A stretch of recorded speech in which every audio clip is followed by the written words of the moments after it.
நீங்கள் யாரும் போய் பார்க்காதவங்க இருந்தால் கூட தூரத்திலிருந்து கொஞ்சம் போய் பாருங்கள். ஒரு இடத்துக்கு போகணும், பெண்கள் அப்படியே அந்த தர்கா மேலே, அந்த கபரு மேலே அப்படியே கிடக்குறாங்க. வியாழக்கிழமை ராத்து அப்படியே கிடக்குறாங்க, அழுகுறாங்க. எந்திரிச்சு உட்காந்து ஓதுறாங்க. திரும்ப அந்த கபரில் சுஜூது பண்ணிக்கிட்டு அழுகுறாங்க. அப்புறம் எந்திரிக்கிறாங்க, அப்படியே சுற்றுறாங்க சுற்றுறாங்க சுற்றுறாங்க. அப்புறம் திரும்பி உட்காடுறாங்க. என்னம்மா நடக்குது? எனக்கு ரொம்ப பிரச்சனை, அதான் ஊழியாட்ட வந்திருக்கிறேங்கிறாங்க. புர்கா போட்டிருக்கிறாங்க. உங்களுக்கு குரான் ஓதி இருக்கலாமா? குரான் ஓதி இருக்கிறாங்க. இங்கே உட்காந்து நான் குரான் தான் ஓதிக்கிட்டு இருக்கேங்கிறாங்க. தொழுவீங்களா? தொழுவேங்கிறாங்க. யோசிச்சு பாருங்க. அல்லாஹ் சொல்றான், ஃபஸ்தஈனு பிஸ்ஸப்ரி வஸ்ஸலாஹ்.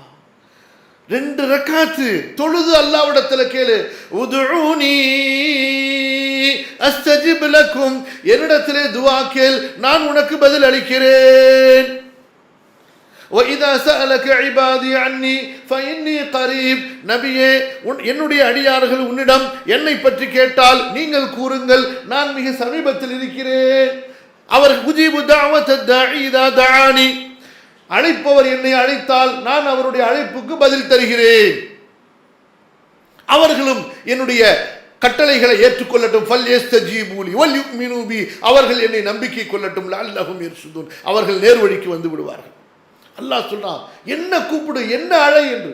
ஏன் இன்னும் அல்லாஹ் தெளிவா சொல்றான், நீங்கள் அல்லாஹுவை தவிர யாரை அழைக்கின்றீர்களோ அம்வாத்துன் கைரு அஹ்யா, அவர்கள் இறந்து விட்டார்கள், அவர்களுக்கு உயிர் இல்லை.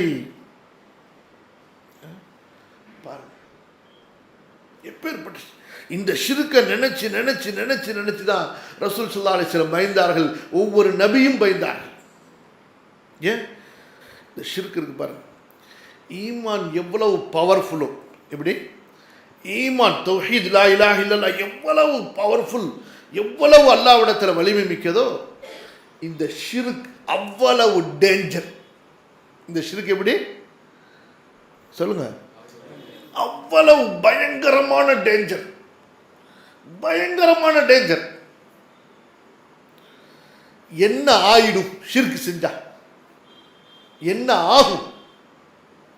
புரியுதா? சில பேர் நினைக்கலாம், என்னங்க ஆயிடப்போகுது, என்ன ஆயிடப்போகுது, என்ன ஆயிடப்போதா? 4வது அத்தியாயம் 48வது வசனம், அதே போல 116வது வசனம் நினைச்சு பாருங்க. இன்னல்லாஹ லா யக்ஃபிர் அன் யுஷ்ரக பிஹி வ யக்ஃபிரு மா தூன ذلك லிமன் யஷா, நிச்சயமாக அல்லாஹ் ஒருபோதும் மன்னிக்கவே மாட்டான் ஷிர்க் செய்தவர்களை. ஷிர்க்கை அல்லாஹ் ஒருபோதும் மன்னிக்கவே மாட்டான். அதை தவிர மற்ற பாவங்களை அல்லாஹ் நாடியவர்களுக்கு மன்னித்து விடுவான். அல்லாஹ்வுடைய மன்னிப்பு கிடைக்கலனா எப்படி நம்ம சொர்க்கத்துக்கு போக முடியும்? யோசிச்சுப்பார். எந்த அமல் நமக்கு பிரயோஜனம் அளிக்கும்? ஷிர்க்குடைய விபரீதம் என்னங்க?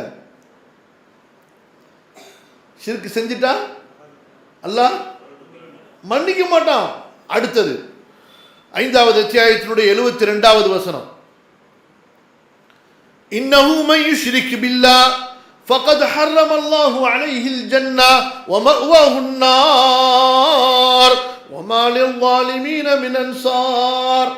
நிச்சயமாக யார் அல்லாஹ்விற்கு ஷிர்க் செய்து விடுவார்களோ அவர்கள் மீது சொர்க்கத்தை அல்லாஹ் நிரந்தரமாக ஹராமாக்கி விடுகின்றான். பர்மனண்டா சொர்க்கம் ஹராம். வமஅவாஹுன் நார், அவருடைய தங்குமிடம் நரகத்தில். வமா லில்-ஸாலிமீன மின் அன்சார், இத்தகைய அநியாயக்கார மக்களுக்கு உதவக்கூடியவர்கள் யாரும் இல்லை. முடிஞ்சா? செஞ்ச அமல் என்ன ஆகும்? இவ்வளவு அமல் இருக்கு, ஹஜ் இருக்கு, நோன்பு இருக்கு, ஜகாத் இருக்கு, ஹஜ் இருக்கு, சதகா இருக்குது, குர்ஆன் ஓதிருக்கிறார், திக்ர் செஞ்சிருக்கிறாரு, தொழுது இருக்கிறாரு, தஹஜ்ஜத் இருக்கு, ரமதான் இருக்கு, எல்லாம் இருக்கு. என்ன செய்யறது? அதையும் அல்லாஹ் சொல்லிட்டான். 39வது அத்தியாயத்தினுடைய 65வது வசனம் சூரா ஜுமர. இன்ஷா அல்லாஹ் கண்டிப்பா இன்னைக்கு போய் வாசிக்கும். அல்லாஹ் கூறுகிறான், வலகத் ஊஹிய இலைக் வ இலல்லதீன மின் கப்லிக் லஇன் அஷ்ரக்த லயஹ்பதன்ன அமலுக் வலதகூனன்ன மினல் காசிரீன். நபியே, உங்களுக்கும் வஹீயின் மூலமாக தெளிவாக சொல்லப்படுகிறது. அல்லாஹ் அக்பர். எந்த மூடுதல் மறைவுலாம் கிடையாதுங்க. என்ன அல்லாஹ் தஆலா நபிட்ட பேசும்போது கூட எப்போதுமே அல்லாஹ் தஆலா ரொம்ப பிரியமா, ரொம்பவும் அன்பா, ரொம்ப மரியாதையா, ரொம்ப கண்ணியமா பேசுவான். ஆனா தௌஹீதுன்னு வந்துட்டா அல்லாஹ் தஆலா நிக்க வச்சு பேசுவான். எப்படி பேசுவான்? தௌஹீதுன்னு வந்துட்டா அல்லாஹ் நிக்க வச்சு பேசுவான். لا تجعل مع الله إلها آخر فتلقى في جهنم ملوما مدحورا. நபியே, நீ அல்லாஹ்வுடன் இன்னொரு கடவுளை ஏற்படுத்தாதீர். அப்படி நீ ஏற்படுத்தினால் உன்னை நரகத்தில் தூக்கி போடப்படும். எப்படி? இழிவுபடுத்தப்பட்டு நிந்திக்கப்பட்டு தூக்கி போடப்படும். அல்லாஹ் எப்படிங்க? சுப்ஹானல்லாஹ். சூரா பனி இஸ்ராயீல்ல சூரா பனி இஸ்ராயீல்ல 23வது வசனம் 22. அதே போல இதே வசனம் திரும்ப ரிப்பீட் ஆகும். அல்லாஹும்ம ஸல்லி அலா நபியினா முஹம்மத் 39ல ரெண்டு இடத்துல எப்படி வரும் இங்க பாருங்க. லா தஜஅல் மஅல்லாஹி இலாஹன் ஆகர். நபியே, அல்லாஹ்வுடன் இன்னொரு கடவுளை ஏற்படுத்தாதீர். ஃபதகுஉத மذمومன் மக்தூலா. அப்படி நீங்கள் செய்து விட்டால் இழிவானவர்களாகவே இருந்து விடுவீர். மக்தூலா, கைவிடப்பட்டு விடுவீர். இது 22ல சரியா? அடுத்து 39ல அல்லாஹ் சொல்லும்போது லா தஜஅல் மஅல்லாஹி இலாஹன் ஆகர். நபியே, வலா தஜஅல் மஅல்லாஹி இலாஹன் ஆகர். நபியே, அல்லாஹ்வுடன் இன்னொரு கடவுளை, இன்னொரு மஅபூதை ஏற்படுத்தாதீர். அல்லாஹ்வை வணங்கிக்கிட்டு இன்னொருத்தரையும் வணங்கலாம்னு நினைக்காதீங்க. அல்லாஹ்வுக்கு இபாதத்து பண்ணிட்டு இன்னொருத்தருக்கு அல்லாஹ் நீங்க இபாதத்து பண்ணா நினைக்காதீங்க. அப்படி செய்தால் ஃபதுல்கா ஃபி ஜஹன்னம், ஜஹன்னமிலே போடப்படுவீர். மலூமன், பழிக்கப்பட்டவராக, மதுஹூரன், அல்லாஹ்வின் அருளிலிருந்து தூரமாக்கப்பட்டவராக. தௌஹீத் ஈமான் வந்துட்டா அல்லாஹ் நபியையும் ரொம்ப கட் அண்ட் ரைட் இப்படித்தான். அதான் அந்த 39ல் 65ல் அல்லாஹ் சொல்றான், நபியே, திட்டவட்டமாக உங்களுக்கும் வஹீயின் மூலமாக சொல்லப்பட்டு விட்டது, உங்களுக்கு முன்னால் வாழ்ந்த நபிமார்களுக்கும் சொல்லப்பட்டு விட்டது. லஇன் அஷ்ரக்த, நபியே, நீ இணை வைத்தாலும் லயஹ்பதன்ன அமலுக, உன்னுடைய அமல்கள் எல்லாம் வீணாகிவிடும். வலதகூனன்ன மினல் காசிரீன், நீங்கள் நஷ்டவாளிகளில் ஆகிவிடுவீர். அமலெல்லாம் விட்டு கோஜாகா சாரே அமல், எல்லா அமலையும் லாஸ் பண்ணிட்டு நீங்க நஷ்டத்தில் போயிடுவீங்கன்ட்டு அல்லாஹ் தஆலா. அல்லாஹ் சரி, இது போக இன்னும் ஒரே ஒரு ஆயத்தை பார்த்துட்டு நம்ம அடுத்து முஹம்மது ரசூலுல்லாஹ் போலாம். இங்க பாருங்க, சூரா அன்ஆம் 6வது அத்தியாயம். சூரா அன்ஆம் 6வது அத்தியாயம். அல்லாஹ் தஆலா இப்ராஹிம் நபியுடைய தியாகத்தை பத்தி சொல்லிட்டு வரான். ஸல்லல்லாஹு அலைஹி வஸல்லம் எவ்வளவு பெரிய அவங்க தௌஹீதுல உறுதியா இருந்தாங்க அப்படி சொல்லிட்டு, وَتِلْكَ حُجَّتُنَا آتَيْنَاهَا إِبْرَاهِيمَ عَلَى قَوْمِهِ, இது நாம் இப்ராஹீமுக்கு கொடுத்த ஆதாரம். பிறகு அப்படியே லிஸ்ட் கொஞ்சம் கவனிச்சுக்கிட்டே வாங்க, யார் யார் பேர் வருதுன்னு கவனிங்க. எங்க இருந்து ஆரம்பிக்கிற அல்லாஹ் தஆலா? அன்ஆம் 6வது அத்தியாயத்தில் 83வது வசனத்திலிருந்து 90வது வசனம் வரைக்கும். புரியுதா?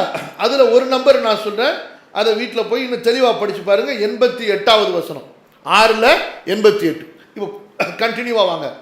இப்ராஹிம், இஸ்ஹாக், யாக்கூப், நூஹ், தாவூத், சுலைமான், ஐயூப், யூசுப், மூசா, ஹாரூன். பத்தாச்சா? அப்புறம் ஜக்கரியா, யஹ்யா, ஈசா, இல்யாஸ், அப்புறம் இஸ்மாயில், அல்யசா, யூனுஸ், லூத். எத்தனாச்சு? 13 பேர் ஆயிடுச்சு. 18 பேர் ஆயிடுச்சு. 18 நபிமார்களுடைய பேரை சொல்லிட்டு இன்னும் வமின் ஆபாயிஹிம் வதுர்ரியாத்திஹிம் வஇஹ்வானிஹிம், இவர்களுடைய தந்தைமார்களில், இவர்களுடைய பிச்சரங்களில், இவர்களுடைய சகோதரர்களில் இன்னும் பல நபிமார்கள் இருக்கிறார்கள். இது அல்லாத, இவர்கள் அல்லாத இவங்களுடைய வம்சத்தில் இன்னும் பல நபிமார்கள் இருக்கிறார்கள். வஜ்தபைனாஹும், நாம் இவர்களை தேர்ந்தெடுத்தோம். வஹதைனாஹும் இலா சிராத்தின் முஸ்தகீம், நேரான பாதைக்கு நாம் இவர்களை வழிகாட்டினோம். ذَلِكَ هُدَى اللَّهِ يَهْدِي بِهِ مَن يَشَاءُ, இது அல்லாஹ்வுடைய நேர்வழி, அவன் நாடியவர்களுக்கு இந்த நேர்வழியை கொண்டு நேர்வழி காட்டுகின்றான். மின் இபாதிஹி, தனது அடியார்களில். புரிஞ்சா? இப்ப 88வது வசனம் அல்லாஹ் சொல்றான், ரப்பு சொல்றான், ரப்பு தஆலா கூறுகிறான். கூறக்கூடிய வார்த்தையை கொஞ்சம் கவனிங்க சகோதரர்களே. இதுக்கு அடுத்து ஒரு ஹதீஸை சொல்றேன், அதையும் கொஞ்சம் சேர்த்து புரிஞ்சு பாருங்க. ரப்பு சொல்றான், இது எவ்வளவு பயங்கரமான ஒரு விஷயமாக இருந்தால் ரப்பு இதை சொல்லியிருப்பான் பாருங்க. இவ்வளவு நபிமார்களை புகழ்ந்து புகழ்ந்து சொல்லிட்டு அல்லாஹ் சொல்றான். இந்த இருக்காங்க உலமாக்கள், கேட்டுக்குங்க. وَلَوْ أَشْرَكُوا لَحَبِطَ عَنْهُمْ مَا كَانُوا يَعْمَلُونَ. யாரை பார்த்து? இப்ராஹிம், இஸ்ஹாக், இஸ்மாயில், தாவூத், சுலைமான், யூசுப், அய்யூப், அல்யஸா, துல்கிஃபுல், யூனுஸ், லூத், மூசா, ஈசா எல்லாரையும் பார்த்து வலவ் அஷ்ரகு, இவர்கள் இணை வைத்தாலும் இவர்களுடைய அமல்களும் நாசமாகிவிடும். அல்லாஹ் அக்பர். நெஞ்சு பதக்கணும், நெஞ்சில பயம் வரணும். அல்லாஹ் நான் ஷிர்க்ல போயிடக்கூடாதுன்னு சொல்லி, ஷிர்க்ல போயிடக்கூடாதுன்னு பயப்படணும். அல்லாஹ் வலவ் அஷ்ரகு, இவர்கள் ஷிர்க் செய்தாலும் லஹபித அன்ஹும் மா கானூ யஅமலூன், இவர்கள் செய்த அமலெல்லாம் நாசமாகிவிடும். இன்னைக்கு நம்மள ஒருத்தரை பார்த்து பாய் ஷிர்க் பண்ணாதீங்க பாய் அப்படின்னு சொன்னா நமக்கு சர்ன்னு ஏறிடும். என்ன ஆயிடும் சொல்லுங்க? சர்ன்னு ஏறிடும். ஏய் मैं कितना बड़ा हाजी, मैं कितना बड़ा बड़ा बड़ा बड़ा तुम मुझको बोलता, இப்படி சொல்லுவோம். என்ன, நான் எவ்வளவு பெரிய ஆளு, எனக்கு நீ இப்படி சொல்றியான்னு சொல்லிட்டு. அல்லாஹ் அக்பர், அஸ்தக்ஃபிருல்லாஹ் அலீம். அபூபக்கர் ரலியல்லாஹு அன்ஹு, யாருடைய ஒரு ஈமானுக்கு உலக மக்களுடைய ஈமான் சமமாகாதோ அவரை கூப்பிட்டு ரசூல் ஸல்லல்லாஹு அலைஹி வஸல்லம் சொன்னாங்க, அபூபக்கரி ஷிர்க்கை பயந்து கொள்ளுங்கிறாங்க. யாரை கூப்பிட்டு சொல்றாங்க? ஷிர்க்கை பயந்து கொள் அபூபக்கரே. சொன்னாங்க, கருப்பு எறும்பு உடலில் ஊறுவதை விட அது ரொம்ப மறைவாக வந்து விடும்னாங்க. கருப்பு எறும்பு இருக்கு பாருங்க, எறும்புலேயே அது மேலே 10 எறும்பு ஏறுனா கூட தெரியாது, அப்புறம் பார்த்தா தான் தெரியும். அதை விட ரொம்ப துல்லியமாக இருக்கும், அது பயந்துக்குங்க அப்படின்னாங்க. அபூபக்கர் வந்து எல்லாம் ஆடி போயிட்டாங்க. யார் ரசூலல்லாஹ், நான் என்ன செய்ய வேண்டும்? ஒரு துவாவை கற்றுக் கொடுத்தாங்க. அல்லாஹும்ம இன்னி, அதான் நம்முடைய உலமாக்கள் அந்த காலத்தில் 5 கலிமானம் போட்டு அதில் 5வது கலிமானை சொல்லி கொடுப்பாங்க. ஆனால் எதையுமே தான் நம்ம புரிஞ்சு படிக்கவே இல்லையா, அதான் பிரச்சனை. அல்லாஹும்ம இன்னி அஊது பிக அன் உஷ்ரிக பிக ஷைஅன் வ அன அஅலம் வ அஸ்தக்ஃபிருக லிமா லா அஅலம். 5வது கலிமாவே என்ன? ரத்துல் குஃப்ர் தபர்ரி மினஷ் ஷிர்க். குஃப்ரை மறுப்பது, ஷிர்க்கை விட்டு வெளியேறுவது. புரியல, சொல்லி கொடுத்தாங்க நமக்கு, ஆனால் நம்ம என்ன செஞ்சிட்டோம்? அதை புரியல, விளங்கல. யா அல்லாஹ், நான் அறிந்த நிலையில் உனக்கு இணை வைப்பதை விட்டு பாதுகாவல் தேடுகிறேன். நான் அறியாத நிலையில் என்னிடமிருந்து நடந்து விடக்கூடிய செயல்களுக்காக நான் உன்னிடத்திலே மன்னிப்பு கேட்கிறேன். அல்லாஹ் அக்பர். புரியுதுங்களா இல்லையா? இப்போ லா இலாஹ இல்லல்லாஹ்வுடைய அர்த்தம் இது. இந்த அடிப்படையில் நம்முடைய சமுதாயத்தை பாருங்க, இந்த அடிப்படையில் நம்முடைய மஸ்ஜித் அமையணும். அவ்வளோதான். உலகத்திலங்க ரசூல் ஸல்லல்லாஹு அலைஹி வஸல்லம் சொன்னாங்க, சஹீஹ் முஸ்லிமுடைய அறிவிப்பு, பூமியில இருக்கக்கூடிய இடத்திலேயே சிறந்த இடம் என்ன? எது? மஸ்ஜித். உலகத்திலேயே சிறந்த இடம் எதுங்க? நீங்க சொல்லுங்க. பள்ளிவாசல், மஸ்ஜித். சரியா? வஅண்டல் மஸாஜித லில்லாஹ், மஸ்ஜிதுகள் யாருக்கு சொந்தமானதுங்கிறான்? கட்டியது நீங்களா இருக்கலாம், இடம் கொடுத்தது நீங்களா இருக்கலாம், பள்ளியை பராமரிக்கிறது நீங்களா இருக்கலாம், ஆனா மஸ்ஜித் யாருக்கு சொந்தங்கிறான்? அல்லாஹ் தஆலா 72 சுப்ஹானல்லாஹ். அங்கேயும் பாருங்க, 18வது வசனம், 19, 20, 18. வஅண்டல் மஸாஜித லில்லாஹ், மஸ்ஜிதுகள் அல்லாஹ்வுக்கு சொந்தமானது நபியே. சரியா? அடுத்தது வருது, அதை அப்புறம் வச்சுக்கோ. பள்ளிவாசல் அல்லாஹ்வுக்கு சொந்தம். உலகத்திலேயே சுத்தமான இடம் பள்ளிவாசல், சுத்தமான இடம் பள்ளிவாசல்.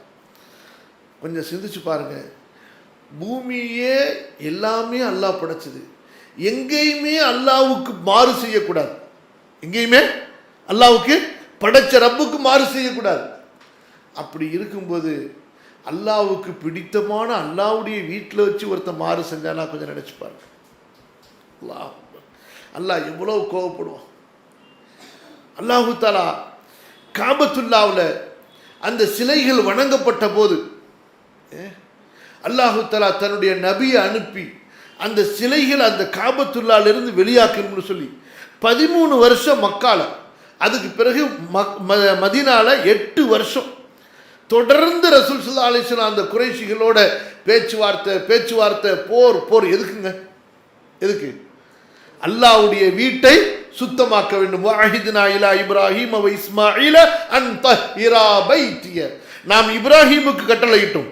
சூரத்துல் பக்ராவுடைய 125வது வசனம். நாம் இப்ராஹீமுக்கு கட்டளையிட்டோம், இஸ்மாயிலுக்கு கட்டளையிட்டோம். இப்ராஹிம், இஸ்மாயிலே என்னுடைய வீட்டை ஷிர்க்கை விட்டு, குஃப்ரை விட்டு, எல்லா விதமான பாவங்களை விட்டு சுத்தமாக வையுங்கள் என்று. இப்ப அல்லாஹ்வுடைய மஸ்ஜிதுல இன்று ஷிர்க்கு செய்யப்படக்கூடிய அளவுக்கு சமுதாயம் கொண்டு வந்து நிறுத்துது. அல்லாஹ் பாதுகாக்கணும், அல்லாஹ் பாதுகாக்கணும். ஒரு மனுஷன் வெளியில பாவம் செய்யறான், வெளியில ஷிர்க்கு செய்யறான், அதுவே பயங்கரமானது. ஒரு மனுஷன் மஸ்ஜிதையே ஷிர்க்குடைய கூடமாக ஆக்க பார்க்கிறான். இந்த வசனம் சூரா அல் ஜின் 72வது அத்தியாயத்தில் இப்போ நம்ம படித்த 18வது வசனத்தில் அதை அல்லாஹ் சேர்த்தே சொல்றான், ஃபலா ததுஉ மஅல்லாஹி அஹதா. மஸ்ஜிதுகள் அல்லாஹ்வுக்கு சொந்தமானது, அல்லாஹ்வுடன் நீங்கள் வேறொருவரை அங்கே வணங்கி விடாதீர்கள். அல்லாஹுவை அழைப்பதை போன்று நீங்கள் வேறொருவரை அங்கே அழைத்து விடாதீர்கள். வஅன்னஹு லம்மா காம அப்துல்லாஹி யதுஉ காது யகூனூன அலைஹி லிபதா. ரசூல் ஸல்லல்லாஹு அலைஹி வஸல்லம் காபத்துல்லாஹ்ல வணங்கும் பொழுது முஷ்ரிக்குகள் அங்கே வணங்க விட மாட்டாங்க. ரசூல் ஸல்லல்லாஹு அலைஹி வஸல்லம் அவங்கள தொந்தரவு கொடுப்பாங்க, வேதனை கொடுப்பாங்க. ஒட்டகத்துடைய குடலை கொண்டு வந்து போட்டது உங்களுக்கு தெரியும். ஆனால் நபியே நீங்க பயப்படாதீங்க, பயப்படாதீங்க, சொல்லுங்க, குல் இன்னமா அதுஉ ரப்பி வலா உஷ்ரிகு பிஹி அஹதா. நபியை நீங்கள் சொல்லுங்கள், நான் எனது ரப்பாகிய அல்லாஹ் ஒருவனை மட்டுமே வணங்குவேன், அவனுக்கு நான் எதையும் இணையாக்க மாட்டேன். மாணவர்களே, மஸ்ஜித் நிர்மாணிக்கப்படுவது அல்லாஹ்வை வணங்குவதற்காக. தௌஹீத் வணக்க வழிபாடுகள் அல்லாஹ்வுக்கு மட்டும் பரிசுத்தமாக செய்யப்பட வேண்டும். அந்த அடிப்படையில் நம்முடைய மஸ்ஜித் அமைய வேண்டும். அதுதான் மஸ்ஜிதினுடைய அடிப்படை நோக்கம். அல்லாஹ்வுக்கு மாறுபாடுகள், அல்லாஹ்விற்கு பிடிக்காத செயல்கள் அங்கே நடந்து விடக்கூடாது. இரண்டாவது ஒரு விஷயம், கலிமாவுடைய இரண்டாவது பார்ட் என்ன? முஹம்மது ரசூலுல்லாஹ் ஸல்லல்லாஹு அலைஹி வஸல்லம். ஓரளவுக்கு புரிஞ்சுச்சா லா இலாஹ இல்லல்லாஹ்வுடைய விளக்கங்கள்? அல்ஹம்துலில்லாஹ்.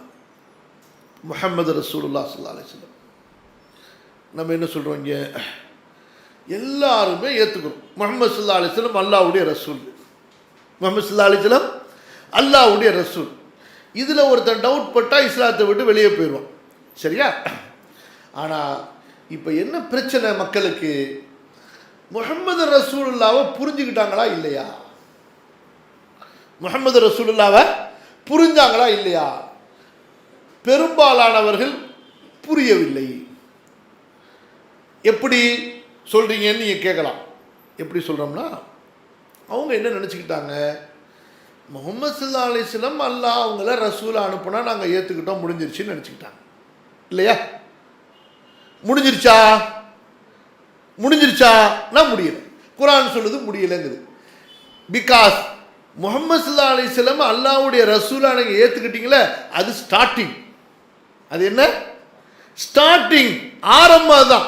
இப்போ எப்படின்னு சொன்னால், இப்போ தொழுகை ஒருத்தர் ஒழு செஞ்சாருங்க, ஒருத்தர் ஒழு செஞ்சார், மஸ்ஜிதுக்கு வந்தார், அல்லாஹ் அக்பர்னு தக்பீர் கட்டிட்டார், முடிஞ்சிருச்சா தொழுவை?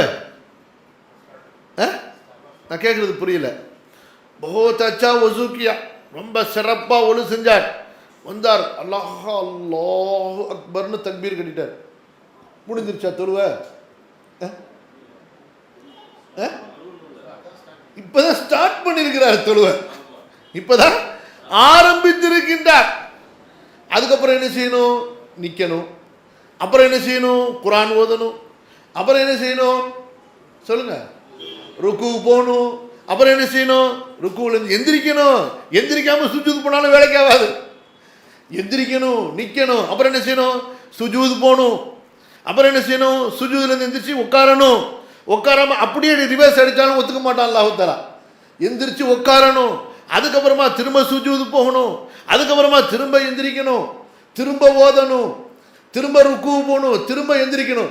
2 ரக்காத்து, 4 ரக்காத்து, 3 ரக்காத்து, இப்படி வரிசையை எல்லாவற்றையும் சரியாக செஞ்சு செய்கிற வரைக்கும், கடைசியில் சலாம் கொடுக்குற வரைக்கும் ஒது வேற இருக்கணும். இப்படி சலாம் கொடுக்குற வரைக்கும் ஒது இருக்கணும், கிப்லாவை முன்னோக்கி இருக்கணும், சட்டையில் கையில் காலில் நஜிசு படாமல் இருக்கணும். எல்லாம் இருந்து கடைசியில் அஸ்ஸலாமு அலைக்கும் வரஹ்மத்துல்லாஹ், அஸ்ஸலாமு அலைக்கும் வரஹ்மத்துல்லாஹ் அப்படி சலாம் கொடுத்தாருன்னா தொழுகை நிறைவேறிச்சுன்னு சொல்லுவோம் இல்லையா? இப்போ இங்கே தாங்க பிரச்சனை. நம்ம என்ன நினச்சிக்கிட்டோம், பொதுவாக முஹம்மது ரசூல்லான்னு சொல்லியாச்சுப்பா, நான் வந்து முஹம்மது ஸல்லல்லாஹு அலைஹி வஸல்லம் உடைய உம்மத்தாகிட்டே எனக்கு ரசூல்லாவுடைய சிபாரிசு கிடைக்க முடிஞ்சு கிடைக்கும். இப்போ ஸ்டார்டிங் பண்ண மாதிரி எண்டு வரைக்கும் போயிட்டா கிடைக்கும். எப்படி ஸ்டார்டிங் பண்ண மாதிரி எண்டு வரை முடிவு வரை செய்தால் கிடைக்கும். என்னங்க அப்போ பாருங்க, சுருக்கமாக 4 விஷயத்தை சொல்லுவோம், அதிலிருந்து உள்ளுக்குள்ளார ஆயத்தப்போம். நம்ம என்ன விளங்குறோம்? நம்ம விளங்குறது இருக்குதே, இது குர்ஆன் சொல்லக்கூடிய அந்த விளக்கத்திலிருந்து ஒரு துளி. முஹம்மது ஸல்லல்லாஹு அலைஹி வஸல்லம் அல்லாஹ்வுடைய ரசூல், அல்ஹம்துலில்லாஹ். அவங்களுக்கு பிறகு எந்த நபியும் வரமாட்டாங்க, கரெக்ட்.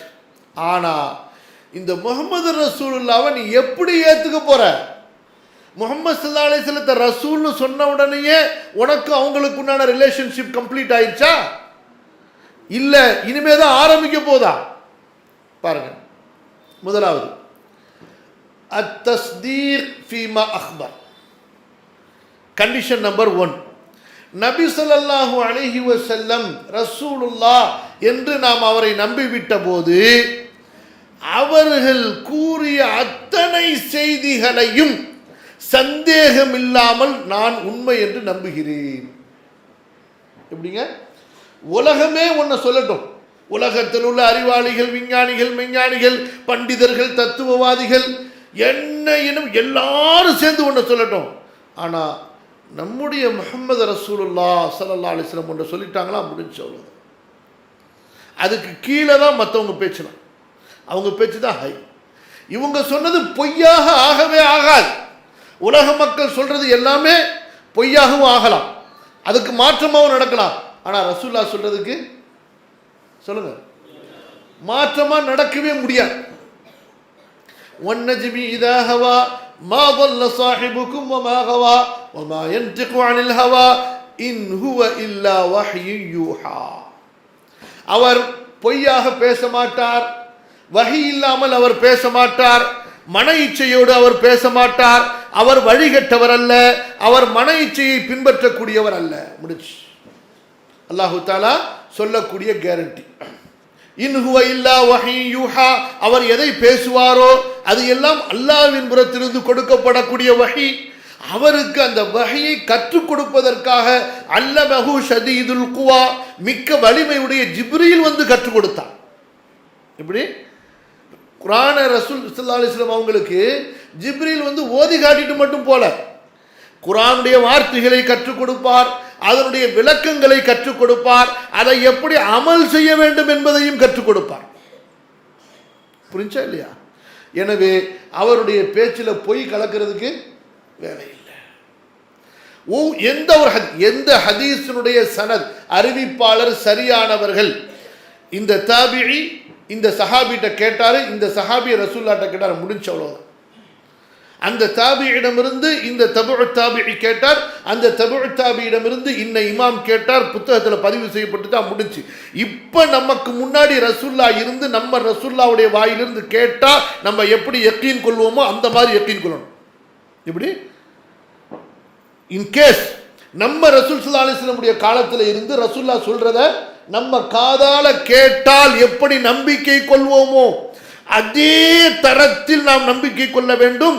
அறிவிப்பாளருடைய வரிசை சரியாக இருந்து ஒரு ஹதீஸ் சரியானது என்று அறிஞர்கள் முடிவு செய்து விட்டால், அறிஞர்கள் இது சரியானது என்று முடிவு செய்து விட்டால் அந்த ஹதீஸை நம்ம எப்படி நம்பணும்? நேரடியா நம்ம கேட்டா எப்படி நமக்கு யக்கீன் வரும்? புரியல உங்களுக்கு? இப்போ உதாரணத்துக்கு இன்னைக்கு காலத்தில் சொல்றேன், உங்களுக்கு ஒரு வீடியோ ரெக்கார்ட் பண்ணி உங்களுக்கு போய் போட்டு காட்டுறாங்க. உங்க புள்ள வெளிநாட்டில் இருக்காரு, வீடியோ ரெக்கார்ட் பண்ணி உங்களுக்கு அனுப்பியிருக்கிறார். இதை பார்த்துட்டு சந்தேகப்படுவீங்களா? சந்தேகப்பட முடியுமா? நம்ம என்ன சொல்றோம்? இதை விட எப்படி இதில் இருக்கக்கூடிய நம்பிக்கையை விட நமக்கு எதில் இருக்கணும்? ஒரு சஹீஹான ஹதீஸின் மீது இருக்க வேண்டும். ஏன் சஹீஹ் என்று சொல்றோம்? நம்முடைய அறிஞர்கள் பலவீனமானது, பொய்யானது, மறுக்கப்பட்டது என்று பல செய்திகளை ஒதுக்கிவிட்டார்கள். காரணம் அறிவிப்பாளரில் இருக்கக்கூடிய பிரச்சனையின் காரணமாக. அப்போ புகாரி, முஸ்லிம், இன்னும் மற்ற கிதாபுகளில் இருக்கக்கூடிய சஹீஹான ஹதீஸுகள் ஒவ்வொன்றும் ரசூலுல்லாஹ் கூறியதே ஸல்லல்லாஹு அலைஹி வஸல்லம். அதன் அடிப்படையில் தான் நான் எனது நம்பிக்கையை, என்னுடைய அமல்களை அமைத்துக் கொள்வேன். அப்போ முஹம்மது ரசூல்லான்னு முஹம்மது ஸல்லல்லாஹு அலைஹி வஸல்லம் அவங்கள ரசூலா நம்ம ஏற்றுக்கொண்டேன் என்று வாயால் சொன்ன உடனே முடிஞ்சிடாத விஷயம். அடுத்தது என்ன? அவர்களுடைய செய்திகளை நம்ப வேண்டும். மறுமையை பற்றி என்ன சொன்னார்கள், கபரை பற்றி என்ன சொன்னார்கள், அல்லாஹ்வை பற்றி என்ன சொன்னார்கள், ஆகிரத்தை பற்றி என்ன சொன்னார்கள், ஷரியத்தை பற்றி என்ன சொன்னார்கள், ஒவ்வொரு செய்தியையும் நாம் நம்ப வேண்டும். முதலாவது தஸ்தீக். இரண்டாவது இம்திசாலு மா அமர், அவர்களுடைய கட்டளைக்கு கட்டுப்பட வேண்டும். அவர்களுடைய கட்டளைக்கு கட்டுப்பட வேண்டும். மூன்றாவது வஜ்தினாபு மா நஹா அன்ஹு வ ஸஜர், அவர்கள் கண்டித்தது தடுத்ததை விட்டு நாம் விலக வேண்டும். அவர்கள் கண்டித்தது தடுத்தது எதையெல்லாம் செய்யாதீர்கள் என்று சொன்னார்களோ அதை விட்டு நாம் விலக வேண்டும். நான்காவது இபாதத்துல்லாஹ் அலா மா ஷரஅ, அல்லாஹுவை வணங்க வேண்டும் அவர்கள் காட்டி தந்த முறையில். முடிச்சு. எப்படி சொல்லுங்க பார்க்கலாம். முடிச்சு. நம்ம முஹம்மது ரசூலுல்லாஹ்னு சொல்றோம், ஆனா எப்படி தொழுகிறீங்க, எப்படி நோன்பு வைக்கிறீங்க, எப்படி ஹஜ் செய்றீங்க, எப்படி இபாதத் செய்றீங்கன்னு கேட்டா, அதுவா அம்மாரு பஸ்தி மைசாஹி போலோ ஹஜ்ரத் ஜி, எப்படி நம்ம ஊர்ல இப்படி தான் எங்களுக்கு சொல்லி கொடுத்தாங்கன்னா முடிஞ்சு. சரி, சொல்லி கொடுத்தாங்க, அல்ஹம்துலில்லாஹ். தெரிஞ்சுக்கணுமா இல்லையா? அடுத்து உடனே எல்லாரும் தெரிஞ்சுக்க முடியாது. அடுத்து தேடணுமா இல்லையா? ஓகே, தேடுறீங்க. அப்போ உங்களுக்கு முன்னாடி ரசூல் ஸல்லல்லாஹு அலைஹி வஸல்லம் உடைய ஒரு சஹீஹான ஹதீஸ் வருது. என்ன செய்யறது சொல்லுங்க பாங்க. இப்போ முஹம்மது ரசூல் ஸல்லல்லாஹு அலைஹி வஸல்லம் இப்படி நாம் நம்பிக்கை கொள்வோணுமா, அல்லது முஹம்மது ரசூல் ஸல்லல்லாஹு அலைஹி வஸல்லம் அவர்களை ரசூல்னு ஏற்றுக்கிட்டோன்னு சொல்கிறோம், ஆனால் நம்முடைய விருப்பத்துக்கு ஏற்ப ஒரு அமல் இருக்குது, ஹதீஸில் ஒரு அமல் சொல்லப்படுது. இப்போ நம்முடைய அமலை மாற்றிக்கொள்ளாம முஹம்மது ரசூலுல்லாஹ்வை நாங்கள் ஏற்றுக்கிறோம், ஆனால் அமல் எங்கள் விருப்பப்படியே இப்படியே இருந்துட்டுன்னு சொல்கிறோம். நியாயமாகுமா? 2-3 ஆயத்தை மட்டும் உங்களுக்கு ஓதுறேன், நீங்கள் வீட்டில் போய் படித்து பாருங்கள். முதலாவது வசனம் 3வது அத்தியாயத்தில் 31வது வசனம். ரொம்ப ரொம்ப அழுத்தம் திருத்தமான தெளிவான தெளிவான வசனம். குல் இன் குன்தும் துஹிப்பூனல்லாஹ் ஃபத்தபிஊனி, நபியே நீங்கள் சொல்லுங்கள் இந்த மக்களை பார்த்து, உங்களுக்கு அல்லாஹ்வின் மீது அன்பு இருக்குமே ஆனால், அல்லாஹ்வை நீங்கள் நேசித்தால் ஃபத்தபிஊனி, நபியாகிய என்னை பின்பற்றுங்கள். யுஹிப்புக்குமுல்லாஹ், அல்லாஹ் உங்களை நேசிப்பான். வயக்ஃபிர் லக்கும் துனூபக்கும், உங்களுடைய பாவங்களை அல்லாஹ் மன்னித்து விடுவான். வல்லாஹு கஃபூருர் ரஹீம், அல்லாஹ் மகா மன்னிப்பாளன், மகா கருணையாளன். அடுத்த வசனம் குல் அத்தீஉல்லாஹ வர் ரசூல், நபியே இந்த மக்களுக்கு நீங்கள் சொல்லிவிடுங்கள், நீங்கள் அல்லாஹ்வுக்கும் கட்டுப்பட வேண்டும், ரசூலுக்கும் கட்டுப்பட வேண்டும். எப்படி? நீங்கள் அல்லாஹ்வுக்கும் கட்டுப்பட வேண்டும், ரசூலுக்கும் கட்டுப்பட வேண்டும். முடிச்சு. இபாதத்துன்னு வந்தார் அல்லாஹு தஆலா பிரிச்சிருவான். எப்படி சொல்லுங்க பார்க்கலாம். இபாதத்தில் பிரிச்சிருவான், என்ன மட்டும்தான் வணங்கணுமா. ஆனால் கட்டுப்படுவது, கீழ்ப்படிவது, பின்பற்றுவதுன்னு வரும்போது நபியை சேர்த்துக்கிட்டே வருவோம். குர்ஆன் ஃபுல்லாக பாருங்க, அத்தியுல்லாஹ் வ அத்தியுர் ரசூல், அத்தியுல்லாஹ் வர் ரசூல், அல்லாஹ்வுக்கு கட்டுப்படுங்க, ரசூலுக்கு கட்டுப்படுங்க, அல்லாஹ்வுக்கு ரசூலுக்கும் சேர்த்து கட்டுப்படுங்க. சேர்த்து சேர்த்து சேர்த்து சேர்த்து வந்துக்கிட்டே இருக்கும். அதே போல 33வது அத்தியாயத்தினுடைய 36வது வசனம். வமா கான லிமுஃமினின் வலா முஃமினத்தின் இதா கதல்லாஹு வ ரசூலுஹு அம்ரா அன் யகூன லஹுமுல் கியரத்து மின் அம்ரிஹிம், அல்லாஹ்வும் அல்லாஹ்வுடைய தூதரும் ஒரு தீர்ப்பு செய்து விட்டால் மூமினான ஆணுக்கோ பெண்ணுக்கோ அனுமதி இல்லை அவர்கள் தங்களுக்கென்று ஒரு விருப்பத்தை வைத்துக் கொள்வதற்கு. அல்லாஹ்வும் ரசூலும் ஒரு கட்டளையை கொடுத்து விட்டால் மூமினான ஆண்களுக்கும் பெண்களுக்கும் அனுமதி இல்லை, அவர்கள் தங்களுக்கென்று வேறு ஒரு விருப்பத்தை ஆக்கிக் கொள்வதற்கு. யார் அல்லாஹ்வுக்கு மாறு செய்கிறார்களோ, அல்லாஹ்வுடைய ரசூலுக்கு மாறு செய்கிறார்களோ, ஃபகது ضل ضلالا முபீனா, அவர் தெளிவான வழிகேட்டில் சென்று விட்டார். அவர் தெளிவான வழிகேட்டில் சென்று விட்டார். அதே போல சூரத்துல் ஹஷ்ர் சுப்ஹானல்லாஹ் 59வது அத்தியாயம் 7வது வசனம். وَمَا آتَاكُمُ الرَّسُولُ فَخُذُوهُ وَمَا نَهَاكُمْ عَنْهُ فَانْتَهُوا. நபி உங்களுக்கு எதை கொடுத்தாரோ அதை பற்றி பிடித்துக் கொள்ளுங்கள், நபி உங்களுக்கு எதை விட்டு தடுத்தாரோ அதை விட்டு விலகி விடுங்கள். நமக்கு ரசூல் ஸல்லல்லாஹு அலைஹி வஸல்லம் வேண்டும். முஹம்மது ஸல்லல்லாஹு அலைஹி வஸல்லம் அல்லாஹ்வுடைய ரசூல். அந்த ரசூலுக்கு ரசூலுடைய மக்காமை நல்ல கவனிங்க. புரியுதா இல்லையா? நீங்க நாரே தக்பீர் ஜிந்தாபாத்தா என்ன என்ன கோஷம் போட்டாலும் சரி, அல்லாஹ் இந்த கோஷத்தெல்லாம் தூக்கி ஓரமாக வச்சிருவோம். முதல்ல உன்னுடைய செயலை காட்டுமா. என்ன காட்டுமா? செயலை காட்டுமா. நபி ஸல்லல்லாஹு அலைஹி வஸல்லம் எங்களுக்கு உயிரை விட நேசத்திற்குரியவர், உயிரை விட நேசத்திற்குரியவர். சொல்ற கரெக்டு, அப்படித்தான் நம்பணும். ஆனா செயலை காட்டு. செயல் வரும் பொழுது क्या ஐசா கைசா ஐசா கைசானா செயல்னு வரும்போது ரசூலுல்லாஹ்வை தனியா விட்டுற வேண்டியது, நம்ம தனியா போயிட வேண்டியது. என்ன செய்யறோம்? யாருடைய பேச்சையும் நம்ம ஏத்துக்க தயாரா இருக்கோம். ரசூலுடைய பேச்சுன்னு வரும்போது யோசிக்கும் எப்படி இருக்கணும். ரசூலுடைய பேச்சுன்னு வரும்போது உடனே ஏத்துக்கணும். மற்றவங்களுடைய பேச்சை ஏத்துக்கிறதுக்கு யோசிக்கணும். மற்றவங்களுடைய பேச்சை ஏத்துக்கிறதுக்கு அவர் சொன்னது குர்ஆன்ல இருக்கா, ஹதீஸ்ல இருக்கா, ஹதீஸுக்கு முரண்படாம இருக்கா அப்படின்னு நம்ம யோசிக்கணும். ஆனா இப்ப எப்படி ஆயிருச்சு? அவர் சொன்னார் இவர் சொன்னார்னு கேட்கும் பொழுது அதை அப்படியே நம்புறோம். அதுல எதையுமே நம்ம யோசிக்கிறது இல்லை. ஆனா ரசூலுல்லாஹ் சொல்லியிருக்காங்கன்னு புகாரில இருந்து முஸ்லீம்ல இருந்து இப்படித்தான் சஹாபாக்களுடைய ஈமான் இருந்துச்சு, இப்படித்தான் தாபிஈன்கள், இப்படித்தான் தபுஉத் தாபிஈன்கள், இப்படித்தான் 4 இமாம்களுடைய அக்கீதா இருந்துச்சு, ஈமான் இருந்துச்சு, அமல் இருந்துச்சுன்னு காட்டினா அதெல்லாம் இருக்கட்டும், ஓரமா வச்சிருவோம். அப்ப அவங்க ஒரு முஸ்லீம், நம்ம ஒரு முஸ்லீமா? கடைசியா ஒரு ஹதீஸ் உங்களுக்கு சொல்றேன். இர்பாத் இப்னு சாரியா இப்னு மாஜாவுடைய அறிவிப்பு. ரசூல் ஸல்லல்லாஹு அலைஹி வஸல்லம் எப்போதுமே சுருக்கமாக தான் உபதேசம் பண்ணுவாங்க, சுருக்கமாக உபதேசம் பண்ணுவாங்க. அன்றைக்கு ரசூல் ஸல்லல்லாஹு அலைஹி வஸல்லம் நல்ல நீளமான உபதேசம் பண்ணாங்க. ஸல்லல்லாஹு அலைஹி வஸல்லம் வஅதனா மௌஇதத்தன் பலீகத்தன் ذرفت منها العيون ووجلت منها القلوب كأنها موعظة مودعين. ரசூலுல்லாஹ்வுடைய பயான்ல சஹாபாக்கள் அழுதுட்டாங்க, நடுங்கிட்டாங்க. யா ரசூலல்லாஹ், எங்களை விட்டு நீங்கள் பிரிய போகிறீர்களோ, எங்களுக்கு நீங்கள் வசியத்து செய்யுங்கள். நபி ஸல்லல்லாஹு அலைஹி வஸல்லம் சொன்னாங்க, தோழர்களே, இன்னஹு மை யஇஷ் மின்கும் ஃபஸயரா இக்திலாஃபன் கஸீரா. எனக்கு பின்னால் உங்களில் யார் வாழ்வாரோ அவர் அநேக முரண்பாடுகளை பார்ப்பார். யா ரசூலல்லாஹ், என்ன செய்யணும்னாங்க? ஃபஅலைக்கும் பிசுன்னதி வசுன்னத்தில் குலஃபாயிர் ராஷிதீன் அல் மஹ்தியீன் அர்து அலைஹா பின்னவாஜித். நீங்கள் எனது சுன்னத்தை உறுதியாக பிடித்துக் கொள்ளுங்கள், நேர்வழி பெற்ற என்னுடைய கலீஃபாக்களின் சுன்னத்தை பற்றி பிடித்துக் கொள்ளுங்கள்.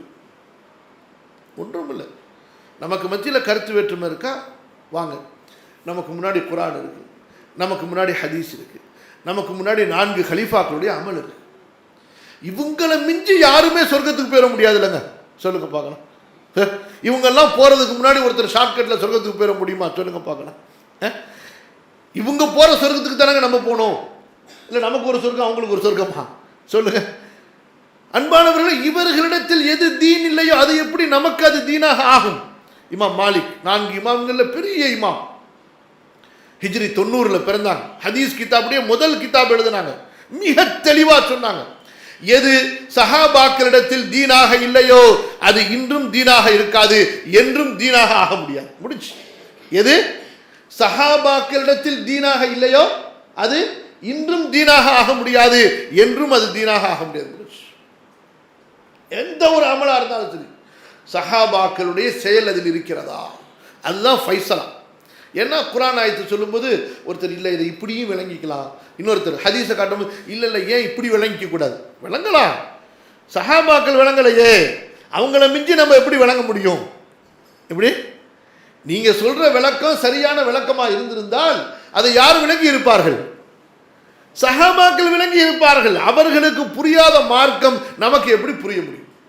அவர்கள் அமல்படுத்தாத ஒன்றை நாம் எப்படி அமல்படுத்த முடியும்? புரியுதா இல்லையா? அப்ப நம்முடைய அக்கீதா, நம்முடைய அமல் என்பது என்ன? எதை அல்லாஹ் குர்ஆனில் சொல்லியிருக்கின்றார்கள், எதை அல்லாஹ்வுடைய தூதர் ஸல்லல்லாஹு அலைஹி வஸல்லம் ஹதீஸிலே சொல்லியிருக்கின்றார்களோ, எதை சஹாபாக்கள் பின்பற்றினார்களோ, எதை தாபிஈன்கள் அமல் செய்தார்களோ, எதை தபுஉ தாபிஈன்கள் அமல் செய்தார்களோ, எதை கண்ணியத்திற்குரிய 4 இமாம்கள் நமக்கு சொல்லிக் கொடுத்தார்களோ அதுதான் மார்க்கம் சகோதரர்களே. பின்னால் வந்தவர்கள் நாடுகளுக்கு ஏற்ப, கலாச்சாரத்திற்கு ஏற்ப, ஊர்களுக்கு ஏற்ப, ஒன்று ஆதாரம் இல்லாமல் அல்லது சூழ்நிலைக்கு அடிமையாகி அல்லது மனோ இச்சையின் அடிப்படையில் அல்லது அவர்கள் புரிந்த விதத்திலே அவர்கள் எத்தனையோ பிதஅத்துகளை அனாச்சாரங்களை உருவாக்கி இருக்கலாம். ஆனால் நாம் அவற்றை பின்பற்றுவதா அல்லது நம்முடைய நபி ஸல்லல்லாஹு அலைஹி வஸல்லம் விட்டு சென்ற குர்ஆனையும் ஹதீஸையும் பின்பற்றுவதா? நாம் ரசூலுல்லாஹி ஸல்லல்லாஹு அலைஹி வஸல்லம் நமக்கு எதை விட்டு சென்றார்களோ அதைத்தான் பின்பற்ற முடியும். ஹஜ்ஜத்துல் விதால மிக தெளிவாக ரசூல் ஸல்லல்லாஹு அலைஹி வஸல்லம் சொன்னாங்க. ஒன்று சஹீஹ் முஸ்லிமுடைய அறிவிப்பு, மற்றொன்று ஹாக்கிமுடைய அறிவிப்பு. நான் உங்களுக்கு அல்லாஹ்வுடைய சட்டத்தை விட்டு சென்றி கிதாபுல்லா என்று சொன்னால் அது குர்ஆனையும் எடுத்துக்கொள்ளும். அதே போல் அல்லாஹ்வுடைய சட்டம் என்று அர்த்தம் வைக்கும்போது அது குர்ஆனையும் ஹதீஸையும் சேர்த்து எடுத்துக்கொள்ளும். இன்னும் சில அறிவிப்புகள் ஹாக்கிமுடைய அறிவிப்பில் வரும் பொழுது நான் உங்களுக்கு 2ஐ விட்டு செல்கிறேன், நீங்கள் அதை பற்றி பிடித்தால் ஒருபோதும் வழிகட மாட்டீர்கள். அதுதான் அல்லாஹ்வுடைய வேதம், என்னுடைய சுன்னத். இதில் தான் நமக்கு கேரண்டி, இதில் தான் நமக்கு பாதுகாப்பு இருக்கிறது. ஆகவே அன்பான சகோதரர்களே, இப்படிப்பட்ட ஒரு கால சூழ்நிலை நாம் வாழக்கூடிய இந்த கால சூழ்நிலை இருக்கிறது. முஸ்லிம் சமுதாயம் பிரிந்து கொண்டே செல்கிறது, குழப்பம் அடைந்து கொண்டே செல்கிறது.